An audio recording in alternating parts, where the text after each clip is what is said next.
Blaze time.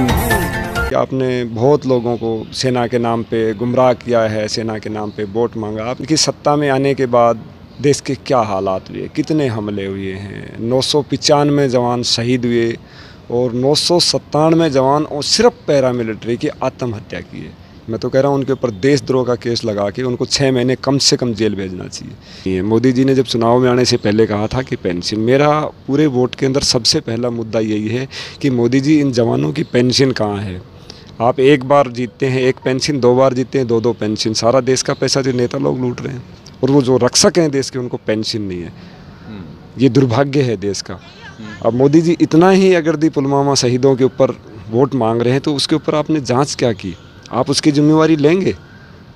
आप खुद कह रहे हैं, वहाँ का गवर्नर कह रहा है कि हमारी गलती हुई है, चूक हुई, तो इनको माफ़ी मांगनी चाहिए थी कि हमें माफ़ किया जाए, हमारे से गलती हुई। इन्होंने बोला एक बार भी? ये तो राजनीति कर रहे हैं।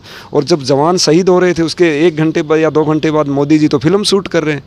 तो इनको किस नाम पे हम वोट देंगे? जो फर्स्ट वोटर को लेकर के, फर्स्ट वोटर को लेकर तो मेरा साफ है, मोदी जी इस पर राजनीति कर रहे हैं। देश जानता है अगर दी उनमें इतना ही है, वो कहते हैं तो पहले तो शहीद का दर्जा दो उन्हें। शहीद आप कह ही क्यों रहे हैं? मोदी जी ने जैसे कहा कि पुलवामा हम उनके नाम पे, उनके नाम पर किसे वोट दें?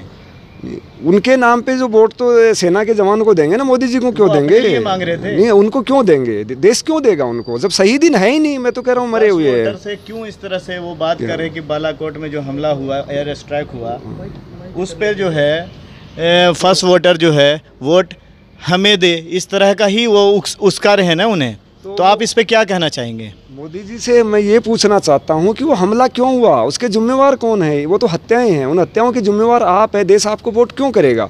देश को उससे सवाल पूछना, जैसे उन्होंने कहा पूरे देश को एक सुर में खड़े होकर सवाल पूछना चाहिए था कि मोदी जी इसका जिम्मेवार कौन है। और आप जो है देश के जो जवानों की जो हत्या है, हत्या के ऊपर आपको शर्म आनी चाहिए। आप वोट मांग रहे हैं, पूरे देश को उनका विरोध करना चाहिए इस विषय के ऊपर। के लिए सबसे ज़्यादा बढ़ चढ़ के मोदी जी आगे आते हैं।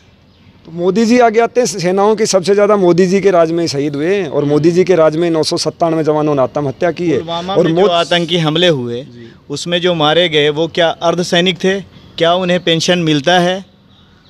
बिल्कुल भी उनको कोई पेंशन नहीं मिलता। अर्धसैनिक, अभी आपको जानकारी के लिए बता दूं कि मोदी जी जब सत्ता में आए थे तो उन्होंने जो जो वादे किए थे कि हम शहीद का दर्जा देंगे, पेंशन देंगे, वो तो छोड़िए, अब वो अर्धसैनिक भी नहीं। आपको बता देता हूं, अभी ऑर्डर हो चुका है जेटली जी ने पे कमीशन में कि एक संयुक्त संगठन है, उनको एक सिविल कर्मचारी तक बना दिया इन्होंने।